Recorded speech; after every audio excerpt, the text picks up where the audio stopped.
Demam orang duk buatlah gambar beli janaan AI baru-baru ini mendatangkan banyak masalah. Pihak yang pertama sekali ditimpa masalah tersebut adalah OpenAI sendiri, pemilik ChatGPT. Bos diorang sampai kena buat tweet lah, lek-lek sikit lah buat gambar beli ni. GPU diorang sampai melebur punyalah banyak permintaan. Tim OpenAI sampai tak boleh nak tidur sejak mereka perkenalkan kebolehan ChatGPT untuk menjana image. Kesian diorang, kita semua duk beraya, diorang pergi padamkan api GPU kot. Makanya kita diberitahu oleh bos AI itu sendiri untuk menjana image AI ini kita perlukan kuasa pemprosesan yang sangat-sangat banyak. Makanya diorang kena ada hardware yang power dan banyak jugalah kan. Jadinya bil current mestilah tinggi gila-gila juga dan komputer ni dia kena sentiasa disejukkan. Jap, jadi berapa sebenarnya harga kos untuk jana image generative AI ni? Jadi adalah agensi yang buat pengiraan. Dia anggarkan untuk satu gambar generatif yang korang suruh AI buat, dia menggunakan tenaga sebanyak 3.26 watt hour. Iaitu bersamaan lebih kurang korang buka lampu mentol rumah korang selama 20 minit untuk satu gambar beli korang pergi beraya. ChatGPT saja ada hampir 400 juta pengguna. Jadi kalau 100 juta pengguna minta untuk hasilkan satu gambar, dia bersamaan dengan korang biarkan mentol lampu itu terbuka manjang selama 11,140 tahun. Mak ayah korang mungkin waktu tu dah tak ada lah kot nak piat korang sebab duk guna elektrik banyak sangat. Untuk lagi faham, jumlah tenaga tersebut bersamaan dengan korang kena bagi elektrik kepada satu pekan kecil, gugusan manjoy ke apa kan, selama 1.3 tahun. Punya banyaklah tenaga current diperlukan. Sebab apa? Sebab nak tukar gambar meme jadi Ghibli. Dan tenaga ni pula bukannya macam cowok Indonesia yang telah memberikan segala miliknya, harta jiwa raga kepada seorang cewek, tapi kemudian cewek tu pilih cowok lain. Percuma semuanya. Kalau korang duk baca berita ke buku teks sains ke, sekarang kita semua sedang ditekan dengan krisis masalah tenaga. Sumber tenaga utama kita bakal habis dalam 30-40 tahun lagi. Tapi tengah-tengah kita krisis tenaga bakal habis sekarang ni, tiba-tiba naik pula lah satu industri baru. Industri AI generatif yang makin lama makin banyaklah telan bekalan tenaga. Dengan produk yang dihasilkan adalah gambar Ghibli. Bukan tenaga elektrik saja yang dia perlukan. Antara lain dia perlukan juga bekalan air yang sangat-sangat banyak sebab dia kena sejukkan prosesor dia. Untuk latih satu model AI, diorang sampai kena guna 6% air daripada satu daerah Iowa. Dan itu belum cerita pasal pencemaran alam lah. Bila dia perlukan tenaga yang punyalah banyak gitu, pelepasan karbonnya juga menjadi sangat banyak, mencecah ratusan tan karbon. Jumlahnya mungkin menyaingi selebriti antarabangsa kesayangan korang tu yang pergi kedai runcit naik pesawat peribadi. Punyalah kritikal masalah tenaga ini kepada industri AI, sampaikan diorang berharap sangat kepada bakal berlakunya revolusi tenaga yang baru pada masa akan datang, iaitu tenaga daripada matahari buatan. Ya, matahari buatan yang korang duk dengar berita tu. Tak tahulah benda ni boleh jadi sumber tenaga kita pada masa depan ke, ataupun dia cuma mimpi di siang hari. Memang mimpi akan sentiasa berlaku waktu siang lah, sebab sekarang ni matahari dah ada dekat bumi dah. Tapi dari tadi mungkin kita cuma dengar kata-kata haters je kan. Tak apalah kalau satu industri tu dia guna banyak tenaga ke apa kan, pencemaran pun keluar sikit-sikit kan. Kalau macam industri penternakan lembu tu duk kentut, duk keluar je amonia tu menyebabkan rumah hijau. Tapi daripada industri lembu kita dapat daging lembu, kita dapat makanan. Kita perlukan output ataupun produk yang dikeluarkan oleh satu industri. Produk dia berbaloi lah dengan kos. Kan? Cumanya itulah sekarang ni orang tertanya gambar ke video yang dok keluar daripada AI generatif yang dok buat gambar-gambar meme 4K ni berharga ke boleh datangkan pulangan nilai yang berbaloi? Ada satu CEO AI kata tak payah cakap lah berapa banyak kos nak buat image dan video generatif ni, memang sangat-sangat banyak duit yang kami rugi untuk memenuhi permintaan. Cerita dia gambar-gambar yang dihasilkan oleh AI ni tak dapat dijual secara premium. Diorang tak dapat nak lesenkan gambar-gambar macam gambar-gambar yang korang kena beli daripada internet tu.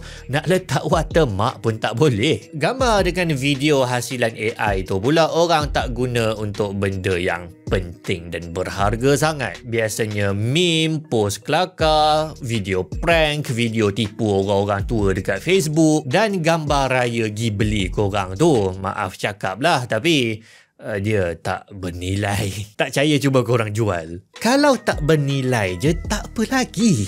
Nilai dia negatif. Kalau korang guna AI dalam produk korang, dalam filem, dalam buku, dalam game, pengguna bila diorang tahu diorang akan marah dan diorang akan boykot. AI ni akan lagi memurahkan produk anda. Sampai sekarang ni jadi satu teknik marketing untuk orang kata produk aku ini tidak menggunakan AI, filem ini tidak menggunakan AI. Dan bila diorang declare, diorang kena puji dan lagi ramai orang nak beli dan sokong. Makanya laporan demi laporan kata bahawa syarikat AI ni sedang bakar duit lagi banyak daripada nilai yang mereka jana. Itulah ramai yang anggap bahawa keseluruhan hype berkenaan dengan generative AI ini adalah buih, bubble. Buih ini dipam menjadi sangat-sangat besar. Orang duk sumbat punya banyaklah pelaburan duit dekat dalam bubble tu. Mengharapkan pada masa akan datang dia akan menguasai dunia, membawa keuntungan yang sangat-sangat besar. Tapi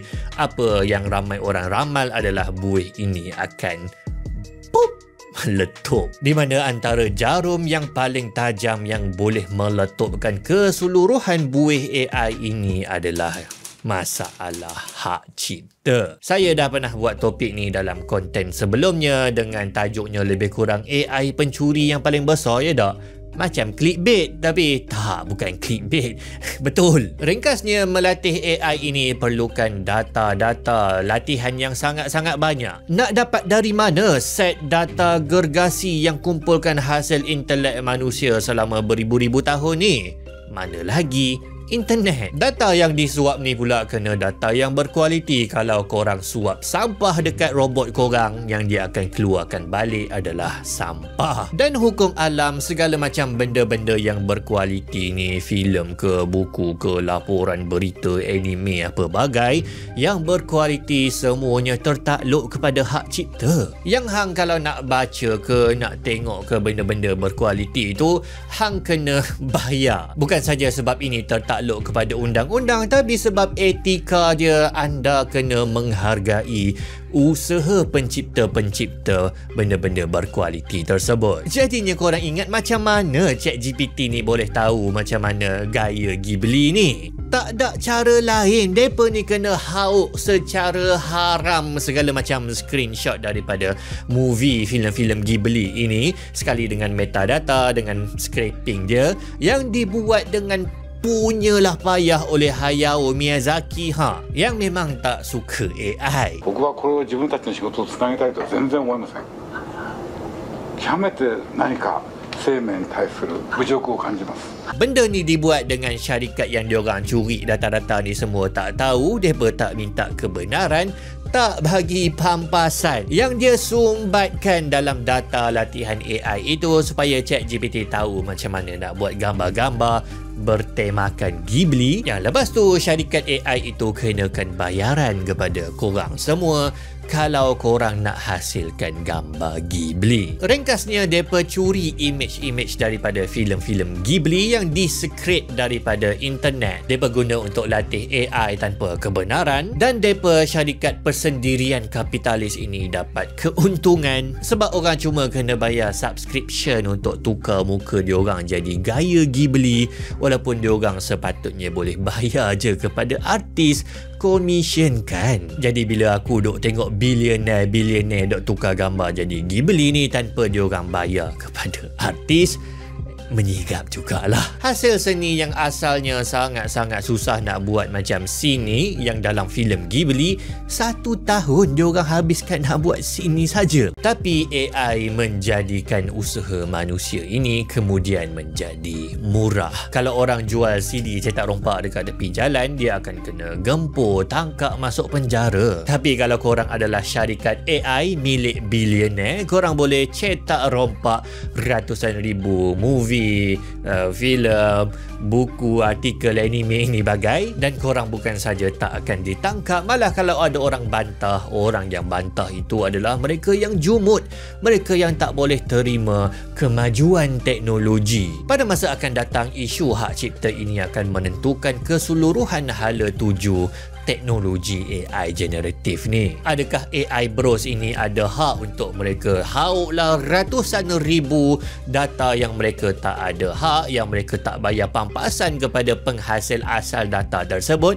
Mereka latih AI mereka dan kemudian AI ini menggantikan penghasil asal data latihannya. Ini baru betul curi periuk nasi orang. Kalau memang didapati melanggar hak cipta, makanya syarikat AI ini diorang kena bayarlah pampasan kepada ratusan juta artikel data pelbagai yang mereka hauk. Memang bankrupt lah.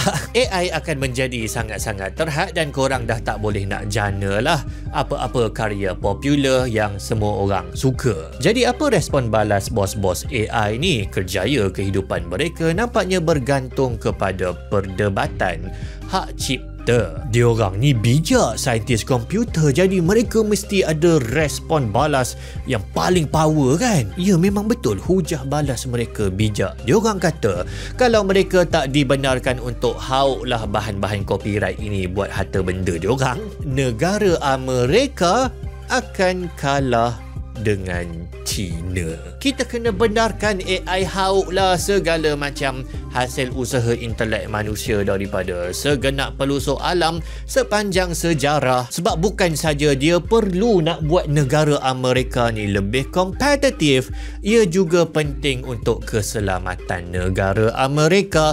Kalau tak, nanti Amerika kena lawan dengan AI China yang lebih maju. Jadinya orang yang bukan dari Amerika dengan China ni, macam mana syarikat Ghibli yang kena curi dia punya hasil kerja ni semua? Jepun. Cumanya bos ChatGPT ni baru-baru ni ada bagi respon balas lah kepada semua orang yang duk tuduh dia ni. Kata dia curi hak cipta Ghibli tanpa kebenaran. Kata bos ChatGPT, benda yang dia buat tak salah, malah sepatutnya dibenarkan. Sebab apa?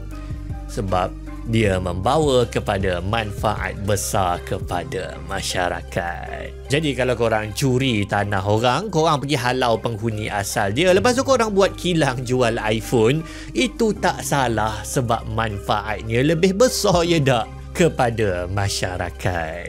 Jadi video ini disimpulkan dengan ringkasan berikut.